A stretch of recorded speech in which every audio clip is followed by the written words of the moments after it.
चलिए जी, next article important है।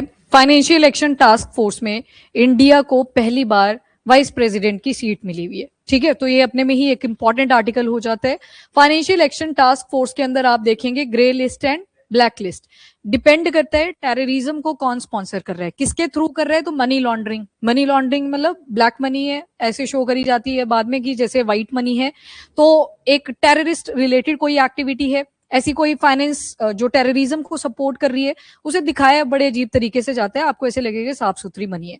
तो उसी में फाइनेंशियल एक्शन टास्क फोर्स के ही अंदर अब इंडिया को वाइस प्रेसिडेंसी की सीट मिल चुकी है। वाइस प्रेसिडेंट का काम यहाँ पे भी सेम रहेगा, प्रेसिडेंट को हेल्प करना। जो पहले वाइस प्रेसिडेंट थे यहाँ पे यूके के थॉमसन, वो अब प्रेसिडेंट की सीट अटेन करेंगे जुलाई मंथ से, और वाइस प्रेसिडेंट पे आएंगे विवेक अग्रवाल फ्रॉम इंडिया। तो इंडियन एडमिनिस्ट्रेटिव सर्विसेज में इन्होंने काम करा है और ये मध्य प्रदेश के हैं, और अभी मिनिस्ट्री ऑफ कल्चर के अंडर ये सेक्रेटरी थे। तो इनकी अब पोजीशन जाएगी टुवर्ड FATF। एंड काम क्या रहता है, तो वही जो एडमिनिस्ट्रेटिव वर्क होता है, कोई भी डिबेट होनी है, कोई स्टेप इनिशिएट करना है, चेक रखना है, प्रोटोकॉल्स बनाने हैं, तो वही काम इनका यहाँ पे रहेगा। थॉमसन वो अभी चेंज होगा जुलाई में, ठीक है, तो थॉमसन आएंगे उनकी जगह पे। अब लास्ट टाइम थी एंजा करके उनका नाम है, तो उनकी जगह पे अब थॉमसन आएंगे।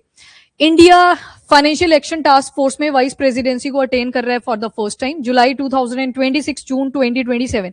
अच्छा, यहाँ पे ईयर एक ही लिखा होता है, पर जो टेन्योर होता है पूरा वो 2 साल का होता है। अगला जो काउंट होगा वो फिर सेम आएगा यहाँ पे जुलाई, पर 2027-2028 आ जाएगा। प्रेसिडेंट और वाइस प्रेसिडेंट दोनों का ही 2 साल का टेन्योर यहाँ पे दिखेगा आपको। विवेक अग्रवाल जो कि अभी सेक्रेटरी हैं मिनिस्ट्री ऑफ कल्चर के अंडर, तो इनको वाइस प्रेसिडेंट अब यहाँ पे अनाउंस कर दिया गया है। और ये फॉर द फर्स्ट टाइम हुआ कि यहाँ पे जो वर्किंग ईयर है ना, वो पहले 26 से 27 ही लिखा है, फिर अगले साल वो अपडेट होएगा 27-28 लिख दिया जाएगा। हाँ, टेन्योर 2 साल का ही है, हाँ 1 साल ही करा जाता है। सेम फॉर द प्रेसिडेंट, पहले 1 साल का ही करते हैं कि सीट भी मेंटेन करनी पड़ती है ना, क्या पता बीच में कुछ चेंजेस आ जाए। तो टेन्योर तो 2 साल का ही है। देखो, हर मिनिस्ट्री का, हर ऑर्गेनाइजेशन का लिखने का तरीका अपना अपना होता है, तो यहाँ पे लिखा वर्किंग ईयर 1 साल का ही जाता है। इसके बाद वाइस प्रेसिडेंट प्रेसिडेंट को ही असिस्ट करते हैं, जो भी वर्क रहता है या मैंडेट रहती है फाइनेंशियल एक्शन टास्क फोर्स की। और बाकी प्रेसिडेंसी का जो टाइम पीरियड है वो 2 साल का है। सिग्निफिकेंस क्या, तो मनी लॉन्ड्रिंग की जो एक्टिविटीज हैं, यानी कि ब्लैक मनी को जो व्हाइट मनी में कन्वर्ट करा जा रहा है, इसकी एक्टिविटीज बहुत ज्यादा इंक्रीज हो गई हैं। और इनडायरेक्टली ये क्या करता है, फाइनेंसिंग प्रोवाइड करता है टेररिस्ट रिलेटेड जितनी भी एक्टिविटीज होती हैं। तो ये वाली सीट मिल जाना अपने में ही एक बहुत इंपॉर्टेंस की बात है फॉर इंडिया। अब फाइनेंशियल एक्शन टास्क फोर्स की बात कर लेते हैं। इसे 1989 में एस्टेब्लिश करा गया था। G7 का समिट जो पेरिस में हुआ था, पेरिस का समिट था, और पेरिस में हुआ था ये समिट, और किसका था, तो G7 समिट। इसके अंदर कौन कौन सी कंट्रीज आती हैं, ऑनलाइन आप लिखेंगे। कनाडा, एक मिसिंग है, नहीं वो बोल दी इन्होंने, जापान, ठीक है, जापान भी याद रखना है। चलो, बाकी फाइनेंशियल इंटीग्रिटी के ऊपर ये ग्लोबल वॉचडॉग की तरह एक्ट करता है, यानी कि पूरा अपना चेक रखता है। मैंडेट मनी लॉन्ड्रिंग के अगेंस्ट फाइट करना, और टेररिस्ट फाइनेंसिंग 2001 से रिलेटेड, इसके बाद से जो भी इंक्रीज हुआ है उसके ऊपर चेक रखना। And weapon of mass destruction, एक टाइम था सिर्फ रिकमेंडेशन दी जा रही थी 1989 के बाद कि जो वेपन ऑफ मास डिस्ट्रक्शन है, केमिकल आ सकते हैं, बायोलॉजिकल आ सकते हैं, न्यूक्लियर आ सकते हैं, इनके ऊपर भी हमें चेक रखना चाहिए। पर एडिशन हुई थी जाके 2012 में, तो वेपन ऑफ मास डिस्ट्रक्शन पूरी तरह से ये इम्प्लीमेंटेशन इनके ऊपर करी गई थी इन 2012। उसके बाद मेंबरशिप तो 40 मेंबर्स का है, और रीजनल ऑर्गेनाइजेशन भी इसमें 2 इन्वॉल्व हैं। 40 में ही काउंट करोगे ये, मतलब 39 और 40 नंबर पे आप इनको इंक्लूड कर सकते हो, नहीं तो यूरोपियन कमीशन के अंदर टोटल 27 कंट्रीज आ जाएंगी, तो इनको एक एक ही काउंट करा गया है। देन गल्फ कोऑपरेशन काउंसिल, तो ये भी इन्हीं मेंबर्स में काउंट करी जाती है। FATF प्लानरी का मतलब होता है कौन कौन एडमिनिस्ट्रेटिव सीट्स को होल्ड करेगा, तो वो सारे टीम आ गया, मतलब मेंबर्स आ गए ओवरऑल, जो ऊपर के 40 मेंबर्स हैं। ये 3 बार मिलते हैं 1 साल में। कब कब मिलते हैं, तो महीने डिसाइड करे हुए हैं, जैसे अभी कौन सा मंथ चल रहा है, जून, तो एक तो जून में डिसीजन मेकिंग हुई कि कौन वाइस प्रेसिडेंसी की सीट को होल्ड करेगा। और इसके अलावा कंट्रीज को ये ग्रे लिस्ट या फिर ब्लैक लिस्ट में ऐड कर सकते हैं। ग्रे लिस्ट का मतलब है कि ऐसी जो भी फाइनेंसिंग टेररिज्म वाली एक्टिविटी थी या मनी लॉन्ड्रिंग वाली एक्टिविटी थी, ये करते हुए देखे गए हैं, पर अभी उतनी सीरियस सिचुएशन नहीं है कि आप इसको टेररिज्म के साथ जोड़ सके। तो वार्निंग अलर्ट जारी करा जाता है किसके अंडर, तो ग्रे लिस्ट के अंडर। और उसके बाद जब ज्यूरिसडिक्शन और ज्यादा रिस्क में चली जाती है, तो उसके बाद सीट चली जाती है उनकी टुवर्ड ब्लैक लिस्ट। इंडिया की एसोसिएशन, तो 2006 में हम सिर्फ ऑब्जर्वर थे, 2010 में हम 34th नंबर पे मेंबर बन जाते हैं FATF के।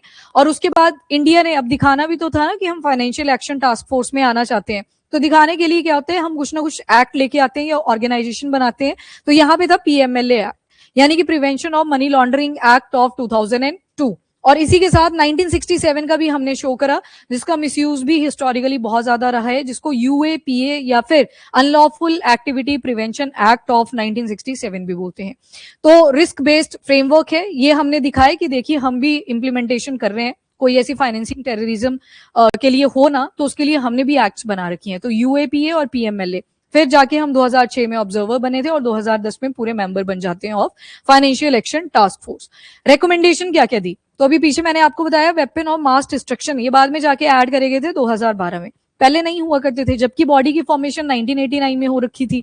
तो 1990 में 40 रिकमेंडेशंस दी जाती हैं। किन्होंने दी, तो वो जो प्लानरी है, मतलब जो मेंबर्स हुआ करते थे, विद टाइम ये इंक्रीज करते गए। कहीं वेबसाइट पे अभी भी 39 ही लिखा हुआ है, अपग्रेड नहीं किया है, पर इसमें टोटल ऑफ 40 मेंबर्स हो चुके हैं। 1990 में 40 रिकमेंडेशन दी कि कैसे मनी लॉन्ड्रिंग को हम टैकल कर सकते हैं। फिर 2004 में 40 रिकमेंडेशन तो ऊपर वाली थी, और इसके अलावा 9 और स्पेशल रिकमेंडेशन ऐड करी गई टेररिस्ट फाइनेंसिंग के ऊपर। इन दोनों को ऐड करके लिखा है 40+9 की, पहले की और 9 और नई ऐड करी गई। और फाइनली 2012 में रिकमेंडेशंस को रिवाइज करा गया और कुछ चीजें ऐड कर दी, और उसी में एक इंपॉर्टेंट था, that is weapon of mass destruction proliferation financing, क्योंकि इनकी यूज और इनकी धमकियां भी कंट्रीज एक दूसरे को देने लगी थी, तो finally weapon of mass destruction को भी इसमें इंक्लूड कर दिया गया। अब ये जो एफएटीएफ की जो प्लानरी है, यानी कि सारे मेंबर्स बैठे होते हैं, मेन डिसीजन मेकिंग बॉडी की तरह एक्ट करते हैं, पूरे साल में 3 बार मिलते हैं। एक तो आपने देख लिया जिस मंथ में डिसीजन लिया गया कि कौन वाइस प्रेसिडेंसी की सीट पे आएगा और कौन प्रेसिडेंसी के लिए अगले महीने दोबारा से ये आर्टिकल आएगा जब थॉमसन बैठेंगे, थॉमसन यूके के हैं। तो और फेब में और साथ में अक्टूबर, तो एनुअली 3 बार ये मिलते हैं, Feb, June and October. Observer कौन कौन है अभी हमारे आसपास से, तो इंडोनेशिया इज ऑब्जर्वर कंट्री, और भी बड़ी सारी ऑर्गेनाइजेशन है जो ऑब्जर्वर की ही तरह एक्ट करती हैं। यहाँ पे जो ऑब्जर्वर कंट्रीज आएंगी वो तो आपको इंडोनेशिया याद रखनी है, हमारी साइड में भी है, इस वजह से भी इंपॉर्टेंट है। दूसरी चीज कौन कौन सी ऑब्जर्वर ऑर्गेनाइजेशन है, तो डेफिनेटली आप पैसों की बात कर रहे हो, फाइनेंसिंग की बात कर रहे हो, तो वो वाली बॉडीज जो कहीं ना कहीं पैसे के साथ डील करती हैं। For example international monetary fund आ गया, देन वर्ल्ड बैंक आ गया, एशियन डेवलपमेंट बैंक आ गया, इंटरपोल है, इंटरनेशनल क्रिमिनल पुलिस ऑर्गेनाइजेशन, इसके याद है कितने नोटिस हैं इसके under, OECD organisation for economic cooperation and development, 9 थे, 8 पहले थे, 9वां सिल्वर नोटिस ऐड हुआ था, याद रखो उसको। UNODC united nation office on drugs and crime, IOSCO international organisation of security commission and world custom organisation और conference on trade and development. मतलब जहां पे भी पैसे की एक्टिविटी आएगी लगभग वो सारी ही ऑर्गेनाइजेशन यहाँ पे ऑब्जर्वर का स्टेटस लिए बैठी हुई है। जैसे एफएटीएफ फाइनेंसिंग अगर कोई हो रही है टेररिज्म के केस में, उसके लिए वॉच डॉग बना हुआ है। एफएटीएफ के ऊपर भी चेक रखना है, मतलब देखते रहना है ये क्या क्या एक्टिविटीज कर रही है। ऑफिशियल वॉच डॉग नहीं है, ऑब्जर्वर की तरह एक्ट करते हैं, मीटिंग्स जब भी इनकी होती हैं ये पार्टिसिपेट करती हैं organisation. Then president and secretariat अगर देखें कौन अपॉइंट करता है, तो जो टोटल मेंबर्स हैं वही अपॉइंट करते हैं कि कौन हमारा प्रेसिडेंट रहेगा, कौन वाइस प्रेसिडेंट रहेगा, और 2 साल का टेन्योर रहता है, और चीफ स्पोक पर्सन प्रेसिडेंट होंगे, और ऑब्वियस बात है उन्हीं को असिस्ट कर रहे होंगे वहां पे वाइस प्रेसिडेंट। सेक्रेटरीट कहां पे है फाइनेंशियल एक्शन टास्क फोर्स का, तो हेडक्वार्टर इसके पेरिस में आ जाएंगे। Organisation for economic cooperation development के हेडक्वार्टर भी पेरिस में ही है, और बाकी एफएटीएफ के ऑपरेशन को सपोर्ट करता है, और जितनी भी network activities through out countries चल रही हैं उनके ऊपर चेक रखता है। एफएटीएफ की ग्रे लिस्ट और ब्लैक लिस्ट, ग्रे लिस्ट में AML यानी कि जो एंटी मनी लॉन्ड्रिंग एक्टिविटीज हैं उनके ऊपर स्ट्रेंथन करना अपने पॉइंट्स को, तो मॉनिटरिंग करना जितनी भी ये मनी लॉन्ड्रिंग की एक्टिविटी चल रही है, और अगर टेररिज्म को लेके कोई फाइनेंसिंग चल रही थी तो उसके साथ फाइट बैक करना, तो ये आ गया ग्रे लिस्ट के अंदर। मतलब ये कहीं ना कहीं जो मॉनिटरिंग है वो वीकन हुई है, तभी तो कुछ कंट्रीज कहां पे अभी पड़ी हुई ग्रे लिस्ट में। बड़ी सारी अफ्रीकन यूनियन की कंट्रीज हैं जो कि ग्रे लिस्ट में आपको दिखाई देंगी, वो सारी याद नहीं करनी है क्योंकि लिस्ट बहुत लंबी है ग्रे लिस्ट की। पर वहीं पे दूसरी तरफ देखेंगे तो ब्लैक लिस्ट, ग्रे लिस्ट को बोला वार्निंग कैटेगरी है कि आपकी कंट्री में ऐसी मनी लॉन्ड्रिंग की एक्टिविटी हो रही है, टेररिज्म को फाइनेंस करने की ट्राई करी जा रही है, आपको अपने रूल्स जो है वो स्ट्रेंथन करने पड़ेंगे, और अभी के लिए आपको डाल रहे हैं हम ग्रे लिस्ट के अंदर, क्योंकि हमने पहले भी बोला था आपने सुना नहीं, वो ग्रे लिस्ट में आएंगे, यानी कि वार्निंग दिया, रेड अलर्ट यहाँ पे जारी हुआ। अगला आता है ब्लैक लिस्ट, अब सीरियस हो चुकी है सिचुएशन, मनी लॉन्ड्रिंग पे भी चेक नहीं रख रही वो कंट्री, ना ही जो टेररिज्म के लिए फाइनेंसिंग हो रही है उसके ऊपर भी चेक नहीं रख रही। इसमें 3 ही एग्जाम्पल है रिसेंट, जो 3 कंट्रीज ब्लैक लिस्ट के अंदर है, जैसे ईरान है, नॉर्थ कोरिया, म्यांमार। ये 3 कंट्रीज ऐसी हैं जो ब्लैक लिस्ट में एडेड है। ग्रे लिस्ट आप चेक कर सकते हो, कभी कोई कंट्री निकल रही होती है वहां से, कोई ऐड हो रही होती है, लिस्ट बहुत लंबी चौड़ी है, उसकी कंट्रीज याद नहीं करनी है। उसका केस भी देख रहे हैं, अभी लिखा हुआ है, रुक जाओ।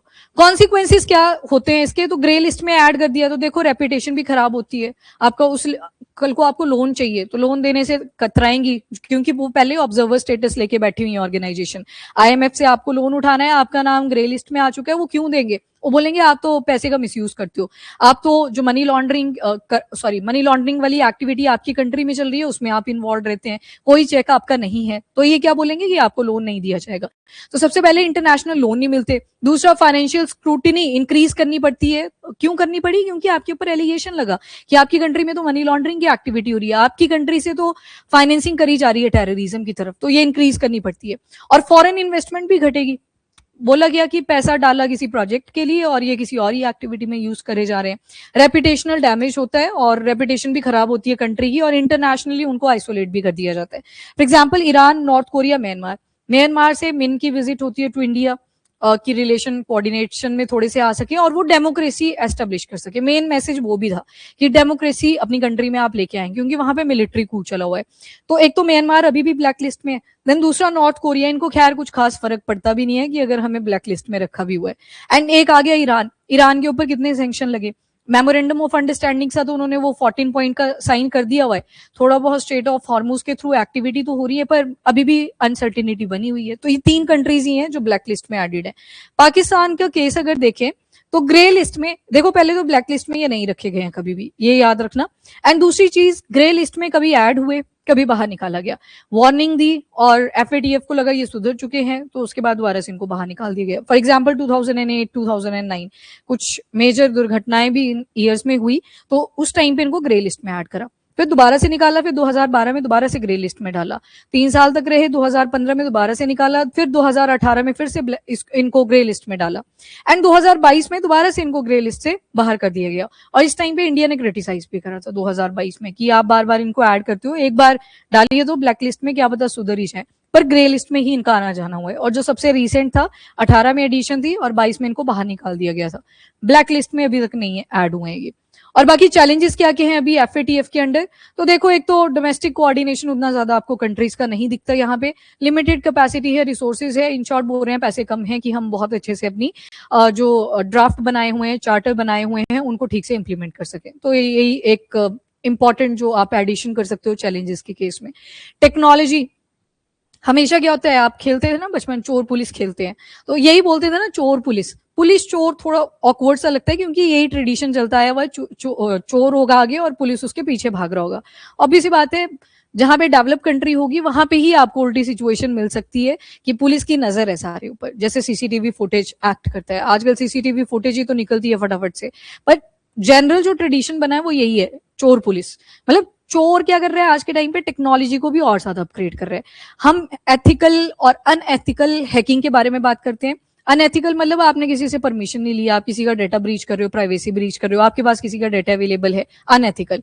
पर वहीं पे एथिकल आई तो गवर्नमेंट ने रिक्रूट करा किसे, क्यों करा? क्योंकि किसी ने ऐसी पायरेसी करी हुई थी और हम चाहते हैं हमारे पास भी उनका डेटा अवेलेबल हो। एथिकल की कैटेगरी में आ गया, आपके ऊपर पूरा वो लगा हुआ है स्टैम्प कि आप गवर्नमेंट के बिहाफ पे काम कर रहे हो और गवर्नमेंट के पास आपका डेटा होता है।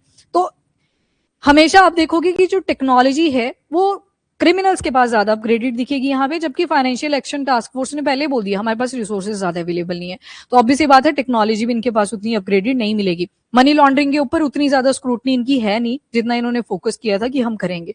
इसके अलावा और भी चैलेंजेस हैं, रेगुलेटरी सिस्टम भी वीक है, जो कि लगभग हर ऑर्गेनाइजेशन में हो चुका है आज के टाइम पे, रेगुलेशन वीकन है, क्रॉस बॉर्डर फंड ट्रांसफर बहुत ही ज्यादा इनफॉर्मल है, और अब तो क्या हो रहा है कि मनी लॉन्ड्रिंग भी क्रिप्टो की फॉर्म में चल रही है, पता ही नहीं चल रहा है कि कहाँ से कौन सा रूट बना हुआ है। उसके लिए तो आपको और ज्यादा एडवांस लेवल के हैकर्स चाहिए होते हैं, उसमें माइनर्स होते हैं, उसमें माइनिंग करनी पड़ती है, जैसे माइनिंग होता है ना मिनरल को एक्सट्रैक्ट करा, तो क्रिप्टो के अंदर भी सेम ही होता है, ब्लॉकचेन टेक वगैरह आप सुनते हो, तो उसमें भी यही करना पड़ता है कि इंफॉर्मेशन निकालने के लिए माइनर्स को वहां पे हायर करना पड़ता है और वो फिर क्रिप्टो में ही अपनी पेमेंट लेते हैं, तो ऐसे वो पूरी स्टोरी चलती है।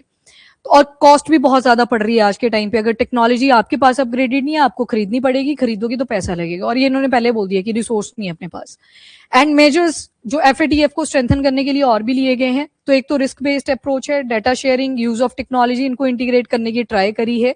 अब आते हैं ग्लोबल इनिशिएटिव। FATF के अलावा और क्या क्या कंट्रीज ने इनिशिएटिव लिए हैं कि हम मनी लॉन्ड्रिंग को टैकल करेंगे। फॉर एग्जाम्पल इंडिया के केस में आपने देखा UAPA था, PMLA था। बाकी कंट्रीज ने क्या क्या इनिशिएटिव लिए हैं, तो एक तो आ गया ऑस्ट्रिया की कैपिटल वेना कन्वेंशन, ये आया था 1988 में।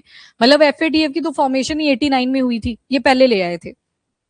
इन्होंने laundering of drug trafficking processes को क्रिमिनलाइज कर दिया था कि कोई भी ऐसे पाया जाता है मनी लॉन्ड्रिंग करता हुआ, जो पैसा कमाया गया है ड्रग ट्रैफिकिंग का यूज करके, उसे क्रिमिनलाइज कर दिया। अगला आया बेसल कमेटी प्रिंसिपल। बेसल आ गया कहां पे, स्विट्जरलैंड। तो यहाँ पे बैंकिंग स्टैंडर्ड बनाए, मतलब बैंक्स के थ्रू भी ऐसी कोई ट्रांसफर ना हो, क्योंकि अगर बैंक के थ्रू ट्रांसफर हो रही है तो वहां पे वो पकड़ में आ जाएगा कि इसने कोई ना कोई पेमेंट करी है। तो यहाँ पे भी अगर कोई मनी लॉन्ड्रिंग की एक्टिविटी चल रही है तो बैंकिंग स्टैंडर्ड्स को और मेंटेन किया ताकि मनी लॉन्ड्रिंग को रोका जा सके। फिर ऑर्गेनाइजेशन आ गई जो ऑब्जर्वर भी है FATF का, that is international organisation of securities commission. ये एंटी मनी लॉन्ड्रिंग मेजर है सिक्योरिटी मार्केट्स के under. UNODC United nation office है ड्रग्स एंड क्राइम का, इनका भी मेन एफर्ट क्या है, तो मनी लॉन्ड्रिंग को ही टैकल करना। इन शॉर्ट हमारा जो मेन मोटो रहेगा, आपको ये हेडर्स ही याद रखने हैं, काम सभी का वही है, मनी लॉन्ड्रिंग को रोकना, कि ब्लैक को व्हाइट में कोई कन्वर्ट ना करे।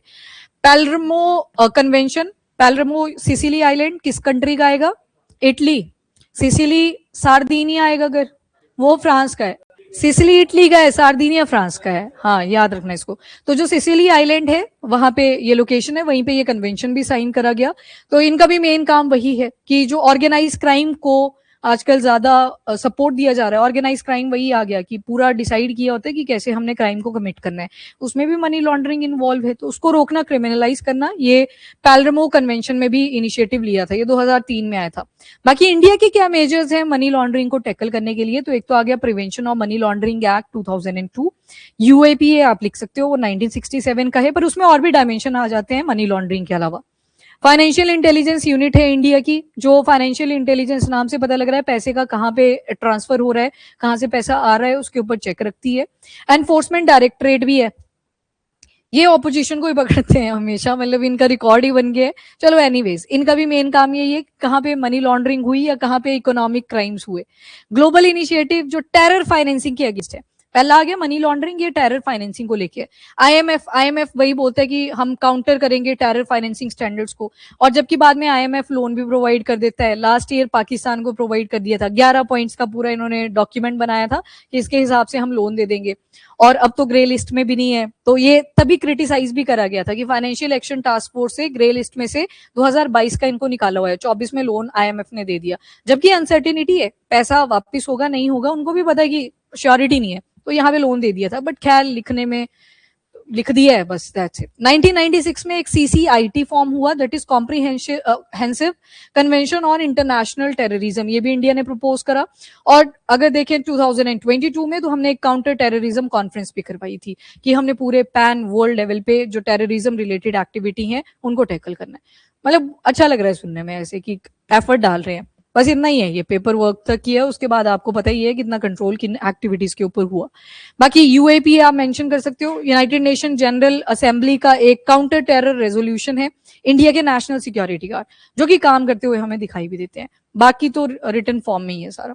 मेजर ट्रीटीज क्या क्या साइन हुई हैं, तो जैसे एक न्यूक्लियर नॉन प्रोलिफरेशन ट्रीटी है, क्योंकि उसमें एक सेगमेंट और ऐड हुआ था 2012 में, वेपन्स ऑफ मास डिस्ट्रक्शन, जिससे मास डिस्ट्रक्शन हो सकती है, वो केमिकल वेपन, बायोलॉजिकल या फिर न्यूक्लियर वेपन्स हो सकते हैं, तो उसके लिए क्या क्या ट्रीटीज हैं। 1968 की एक तो न्यूक्लियर नॉन प्रोलिफरेशन ट्रीटी, हमने इसको नहीं करा है साइन, ये लाई भी इसी वजह से थी क्योंकि इंडिया भी अपने न्यूक्लियर वेपन्स की टेस्टिंग कर रहा था, तो ये बोलेगी अरे डेवलपिंग कंट्री करेगी टेस्ट, तो एक ट्रीटी ले आए थे NPT। इसके बाद बायोलॉजिकल वेपन कन्वेंशन है 1972 का, केमिकल वेपन कन्वेंशन 1993 का, और इंडिया NPT का सिग्नेटरी नहीं है, बाकियों में तो हम हैं ही, बाकी इसका सिग्नेटरी नहीं है। देन इंडिया के मेजर क्या क्या है वेपन ऑफ मास डिस्ट्रक्शन के लिए, तो एक तो WMD एक्ट 2005 आ गया, प्रोहिबिट करना है, जो भी ऐसी एक्टिविटी करने की ट्राई करेगा उसको रोकने की हम कोशिश करेंगे। तो दैट्स इट, आपने यहाँ पे सारा देख लिया। मेंस के पॉइंट ऑफ व्यू से ये सारी चीजें बहुत ज्यादा इंपॉर्टेंट है।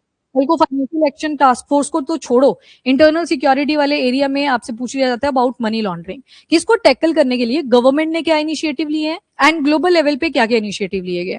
उस टाइम पे फिर आप अपनी मर्जी से नहीं लिख सकते हो, वहां पे ऑर्गेनाइजेशन के साथ या जो भी एक्ट्स लाई गई हैं पर्टिकुलर कंट्रीज के थ्रू, कन्वेंशन लाए गए हैं, उन्हीं को मेंशन करना पड़ेगा। और सबसे टफ कैटेगरी वाला क्वेश्चन मेंस में यही वाला होता है, जहां पे सीधा ही पूछ लिया कि सरकार ने क्या इनिशिएटिव लिए हैं। वहां पे या तो स्कीम्स आएंगी या कोई एक्ट्स आए होंगे, वो फिर लिखने ही पड़ेंगे आपको, और अगर अपनी मर्जी से लिखोगे तो अंडा भी मिलता है उसमें, तो वो लिखने ही पड़ेंगे, और ये टफ वाला क्वेश्चन होता है इंडीड, तो इसको पहले प्रिपेयर कर लेना आपने।